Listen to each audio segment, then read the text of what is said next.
Hello everyone, welcome back to your YouTube channel for creative studies. आज इस videos के माध्यम से हम लोग देखेंगे BPAS 186 के यूनिट 5 को हम लोग देखेंगे आज।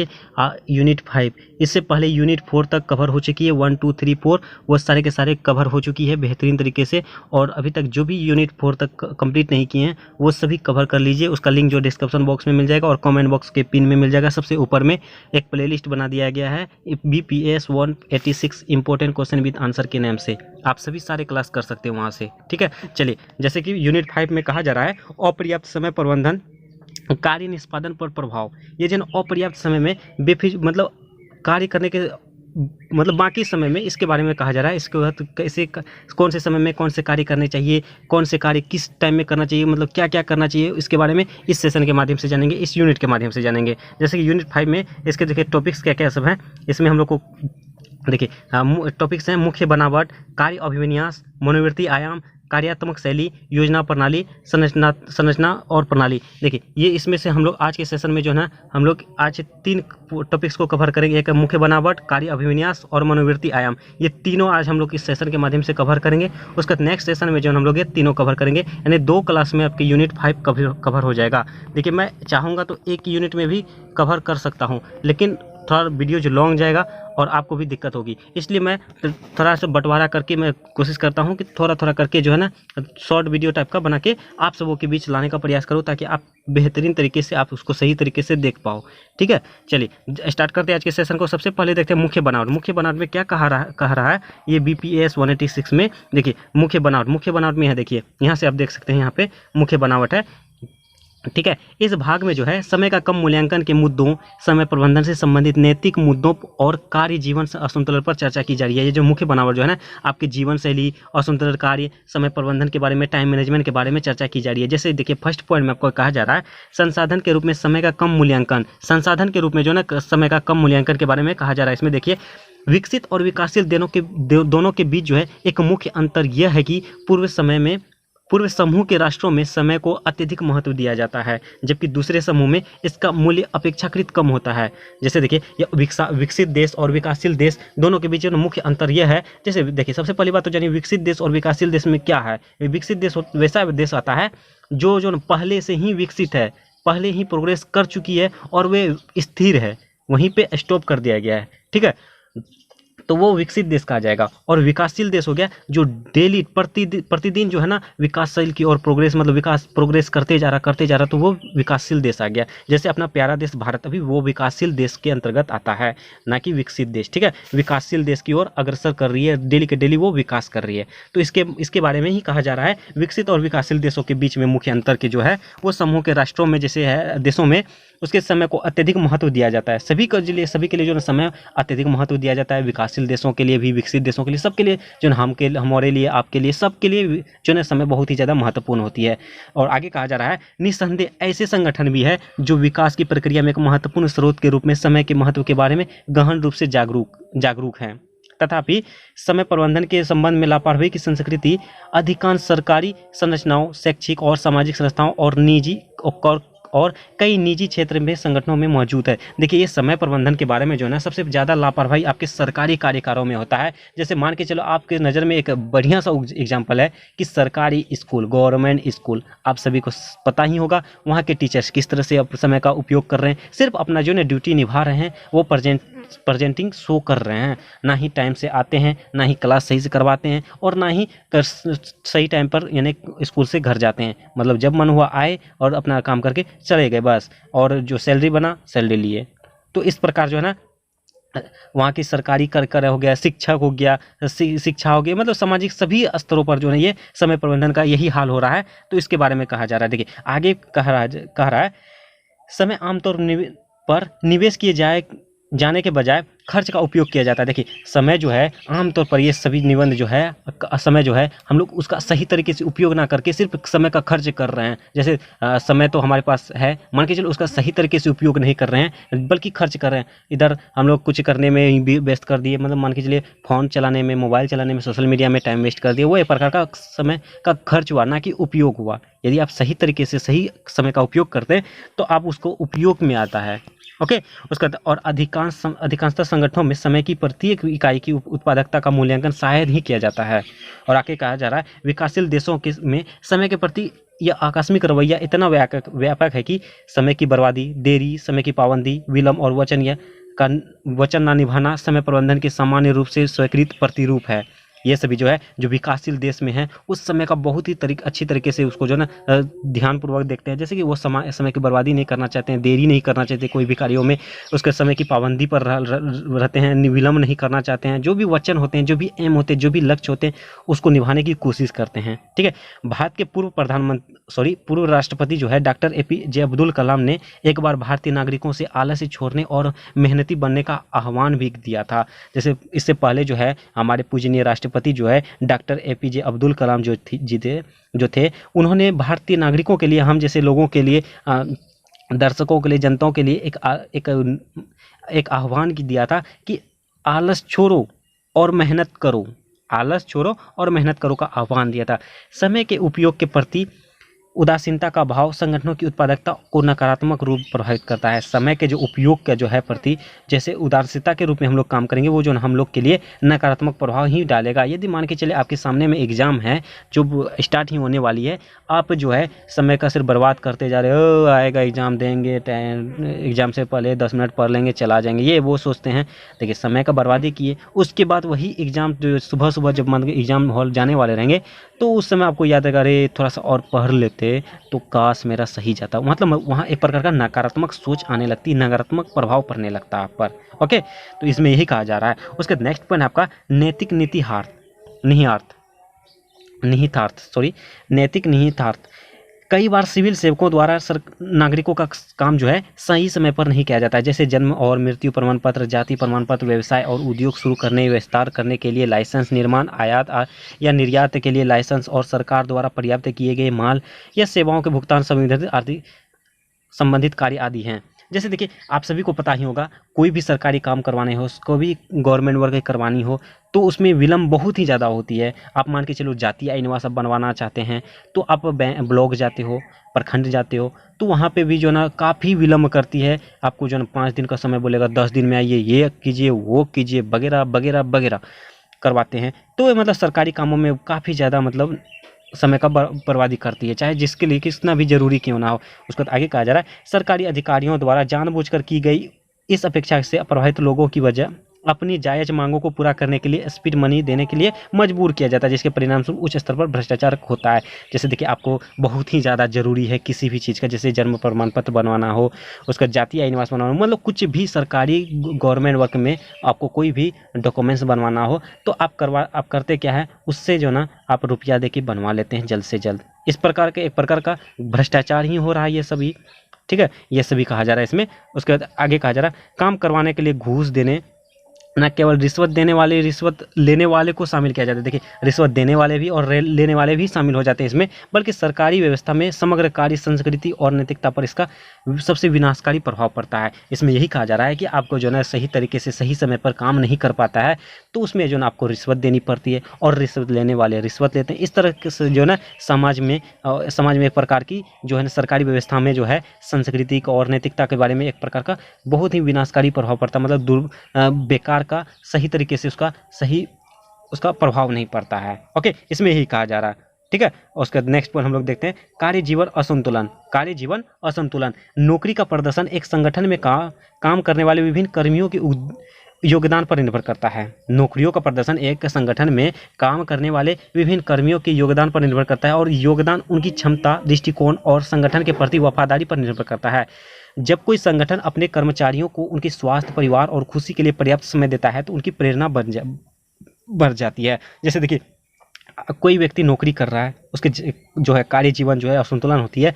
मान के चलिए कोई कर्मचारी हैं, ऑफिस में कार्य कर रहे हैं, वो उससे सीनियर जो है कार्य करवाते जा रहे हैं। उसकी जो पर्सनली लाइफ जो होती है, अपना घरेलू काम जो होती है, उसके लिए उसको समय नहीं दिया जाता है। कोई अगर देता भी है तो अगर वो कर्मचारी हैं, मान के चलो आप कर्मचारी हैं, ठीक है, आपके ऑफिस में जो है ना आपको सीनियर जो है ना आपके साथ सही तरीके से व्यवहार करता है। मतलब कहीं भी अगर ज़रूरी पड़े तो आप कभी भी छुट्टी ले सकते हो, तो आप इस तरह से जो ना उसका सही तरह से सम्मान करेंगे। आप अपने दोस्तों को, यारों को, फैमिली वालों को भी बताएंगे कि मेरा सीनियर ऐसा है, मेरे साथ ऐसा है, मतलब जब भी ज़रूरी होता है तो छुट्टी दे देते हैं, ये वो दे देते हैं, ठीक है। और जब काम की बारी आती है तो काम करवाते हैं। मतलब इस प्रकार से जो ना वो प्रेरणा बन जाती है कि मुझे भी इसी तरह बनना है। अगर मान के चलो मेरा प्रमोशन हो गया तो आगे चलकर मैं अपने जूनियर से भी इसी तरह से काम करवाऊंगा, ठीक है।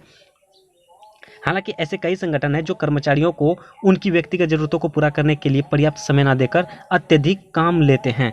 ठीक उसी प्रकार कहा गया है कि जैसे कोई कर्मचारी है ना, तो आपसे काम सिर्फ काम करवाते जा रहा, कोई खड़ूस आपका सीनियर है, सिर्फ आपसे काम करवाते जा रहा, आपका पर्सनली लाइफ से कोई मतलब नहीं, तो उसके बारे में इसमें कहा जा रहा है, ठीक है।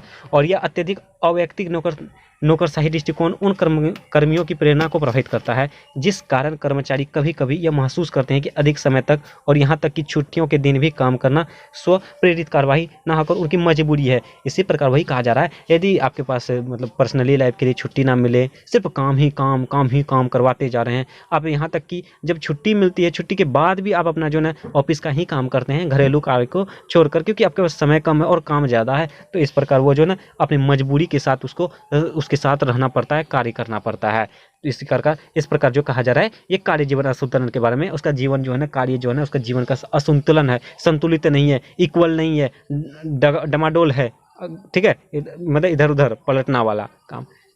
ओके, ये रहा कार्य जीवन असंतुलन के बारे में। देखिए ये रहा हमारे जो है कवर हो गई, यहाँ पे देख सकते हैं आप। और कार्य असंतुलन जो है, अब नेक्स्ट टॉपिक आ जाएगा कार्य अभिविन्यास।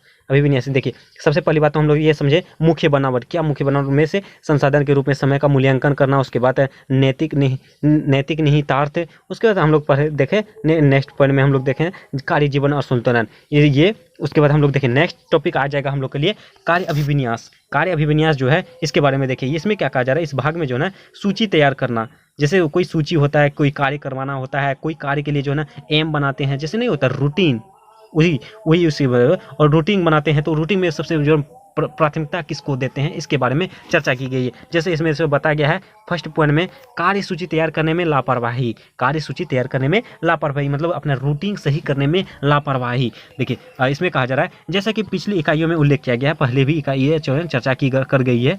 उसके बाद कार्य सूची दीर्घ समय प्रबंधन की कुंजी है।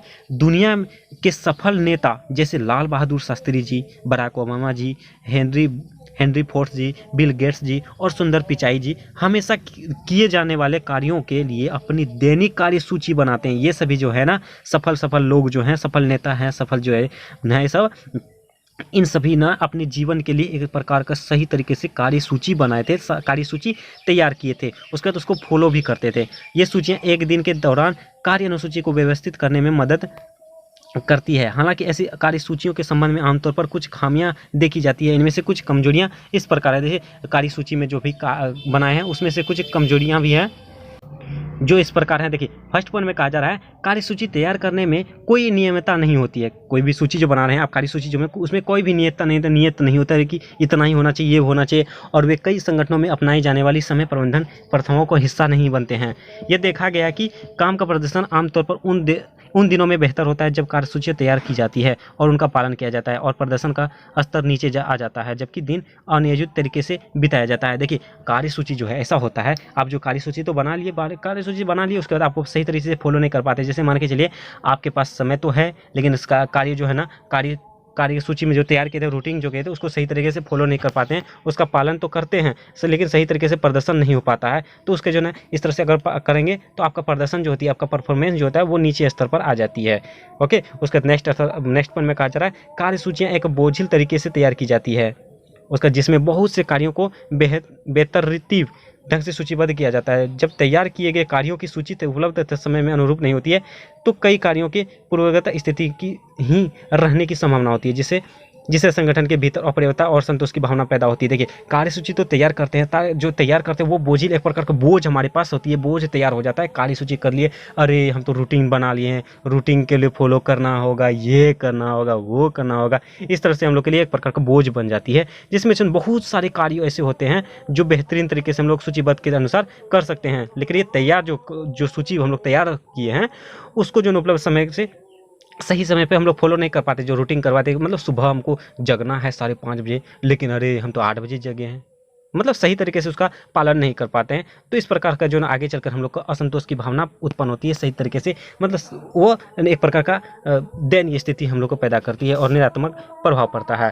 ठीक है, और नेक्स्ट पॉइंट में आपका कहा जा रहा है, अधिकांश कार्यसूचियों में किसी विशेष दिन किए जाने वाले कार्यों का उल्लेख होता है, लेकिन प्रत्येक कार्य के लिए कोई विशिष्ट समय आवंटित नहीं किया जाता। देखिए, अधिकांश कार्यसूची जो है, जो रूटीन हम लोग बनाते हैं, कार्यसूची जो बनाते हैं, उसमें विशेष दिन किए जाने वाले कार्यों का उल्लेख होता है, जिसमें कि आप मान के चलो संडे एक प्रकार का विशेष का दिन है, उसमें से हम लोग कार्यसूची का तैयार करते हैं, उसको सोचते हैं फॉलो करेंगे, लेकिन जो कार्य जो होती है वो समय को नहीं देखता है। हम लोग तो देख लेते हैं कि इस समय में जो नया कार्य करेंगे, लेकिन जो है ना आपका कार्य जो समय के लिए रुकता नहीं है। उसका फिर नेक्स्ट पॉइंट है, कभी कभी संगठन के व्यापक लक्ष्यों को साथ जोड़ने के लिए गंभीर विचार किए बिना कार्य सूचियां तैयार की जाती है। इस दक्षता को प्रभावशीलता परवरीयता मिलती है, जो दृढ़ समय प्रबंधन को संकेत मिल देती है। इस प्रकार जो ये सभी खामियां हैं, ये सभी कमजोरियां हैं, आप इसको देख लीजिएगा। ठीक है, ओके। अब नेक्स्ट पॉइंट हम लोग देखते हैं। इसमें नेक्स्ट पॉइंट में आपका कार्यों की प्राथमिकता की समझ, ये इंपॉर्टेंट रहेगा आपके लिए, ये बहुत ही ज़्यादा इंपॉर्टेंट रहेगा। आपको इस तरह से सिर्फ पूछ सकता है कि कार्य की प्राथमिकता की समझ का टिप्पणी लिखें, तो ठीक है, इस प्रकार लिखना है आपको। देखिए, गलत प्राथमिकता को समझने के लिए कार्यों की सही प्राथमिकता की समझ आवश्यक है। इस समय संबंध में सही प्राथमिकता अच्छे समय प्रबंधन की कुंजी है। किसी भी व्यक्ति संगठन के 4 प्रकार के कार्य करने चाहिए। देखिए, आप कार्य तो करते हैं, बहुत सारे कार्य होंगे आपके पास भी, बहुत सारे, जैसे मान के चलो अभी एग्जाम ही है, आपके पास सब्जेक्ट बहुत सारे हैं, उसमें से कौन सा सब्जेक्ट कब पढ़नी चाहिए, क्या करनी चाहिए, उसको कब प्राथमिकता देनी चाहिए, इसके बारे में कहा जा रहा है। इसके लिए सबसे पहले 4 चीज़ों में होनी चाहिए, 4 पॉइंट होनी चाहिए जो है कार्यों के लिए करना चाहिए। जैसे फर्स्ट पॉइंट में ऐसे कार्य जो अति आवश्यक होने के साथ साथ महत्वपूर्ण भी है। आपके जो सब्जेक्ट सबसे ज़्यादा मतलब एग्जाम पहले है और उसके बाद वो हार्ड भी है, तो उसको आप ज़्यादा ध्यान दीजिए।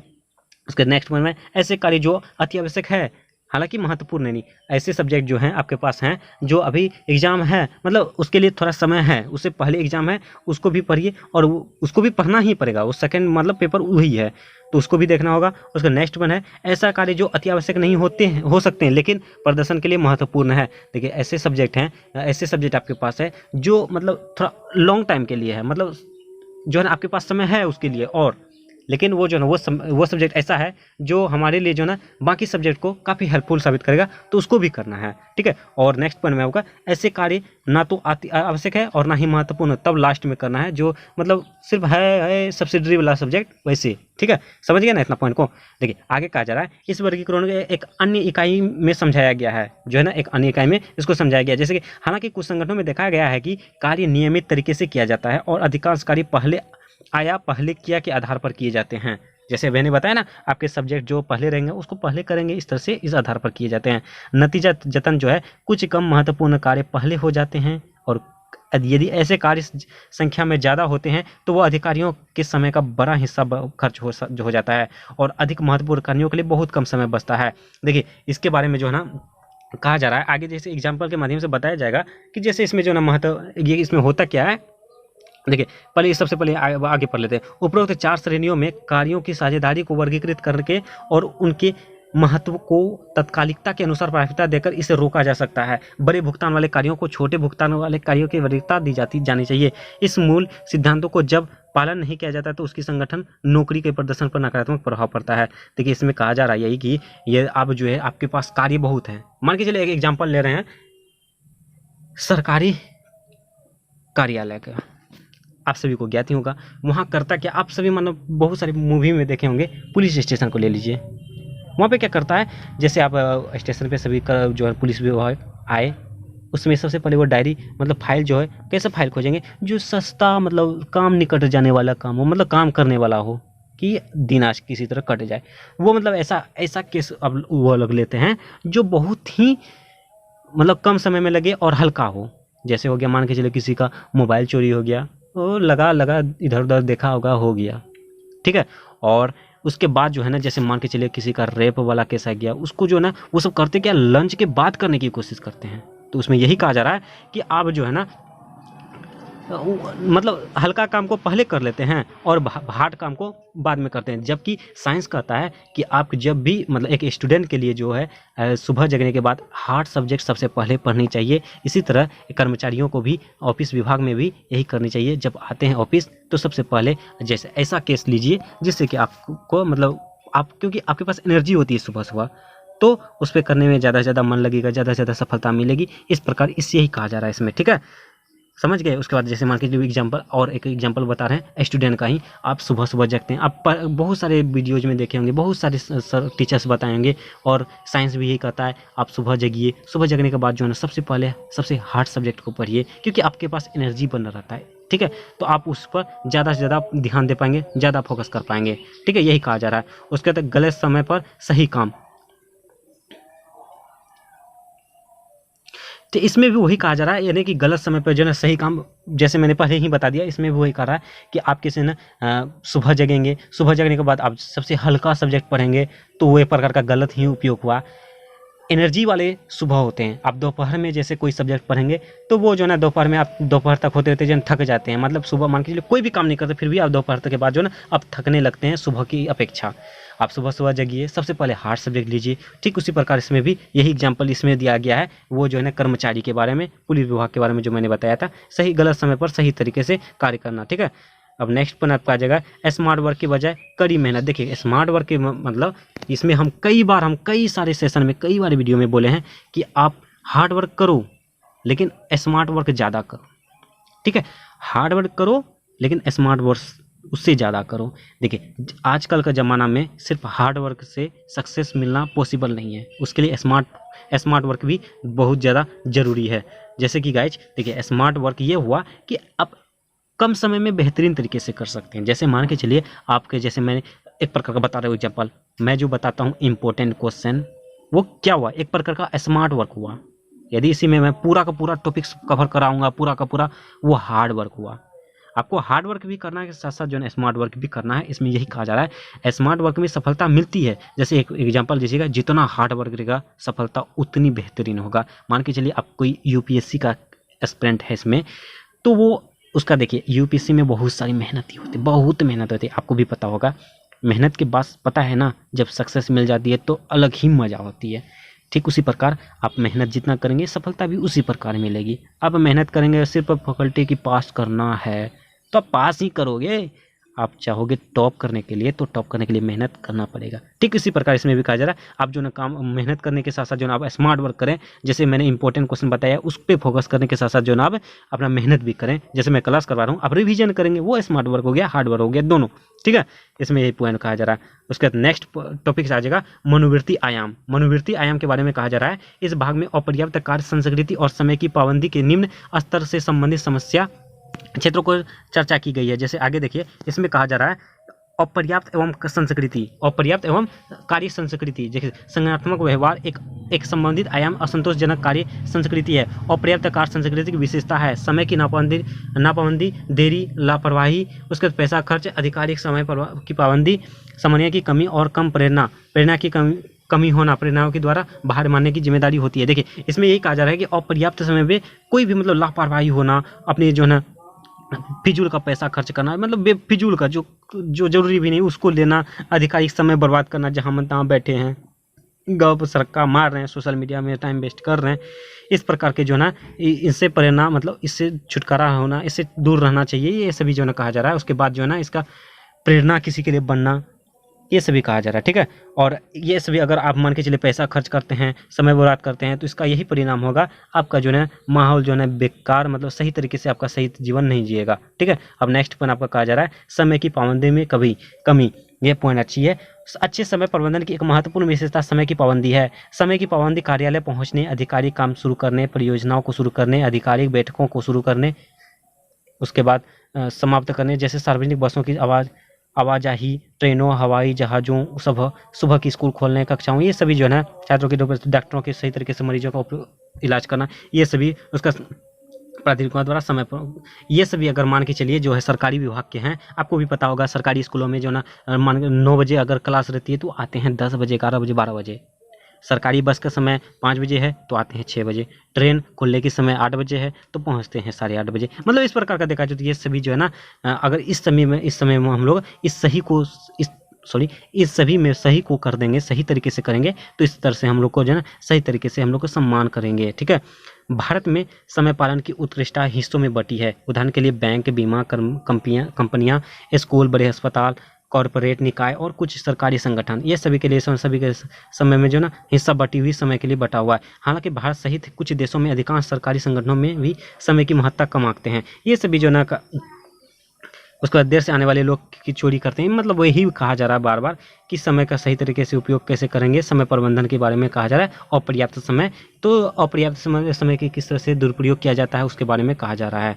ठीक है, उसके बाद एक जो है थिंकर कहते हैं, यहाँ पे देखिए आप सभी, जैसे यहाँ पे आप देख रहे हैं F.W. टेलर ने नियंत्रित करने के लिए उनके स्क्राइब के अभ्यास का उल्लेख किया, जिसे वैज्ञानिक प्रबंधन और का सैद्धांतिक से प्रतिपादित किया था। इसके बारे में F.W. टेलर जो है एक थिंकर थे, विचारक थे, उन्होंने इसके बारे में बताया था, नापाबंदी दंड किया जाता। ठीक है, तो इस प्रकार देखा जाए तो ये जो है ना हम लोग का यूनिट 5 का जो है ना 3.3 टॉपिक्स को कवर कर चुके हैं। देखिए इसमें से जो है कुछ प्रश्न है, क्या कार्य अभिविन्यास कर्मचारियों के प्रदर्शन को प्रभावित करता है? हाँ, तो कैसे? ये इसके बारे में हम लोग अभिविन्यास के बारे में बेहतरीन तरीके से समझ चुके हैं, इसके बारे में हम लोग लिख सकते हैं। ठीक है, अब नेक्स्ट क्वेश्चन आपका सामने है, समय की पाबंदी ना होने से पूरे काम में माहौल हानिकारक प्रभाव पड़ सकता है। इसके बारे में भी अभी पढ़ चुके हैं। और नेक्स्ट टॉपिक में हम लोग करेगा कार्यात्मक शैली। ठीक है, इसको हम लोग नेक्स्ट सेशन के माध्यम से कवर करेंगे। आज के सेशन में इतना ही रहने देंगे, और आप सभी को जरूर बता दीजिए कि एक्सप्लेनेशन कैसा रहा। नेक्स्ट यूनिट में भी, नेक्स्ट सेशन में भी इससे बेहतर करने की कोशिश करेंगे। ठीक है,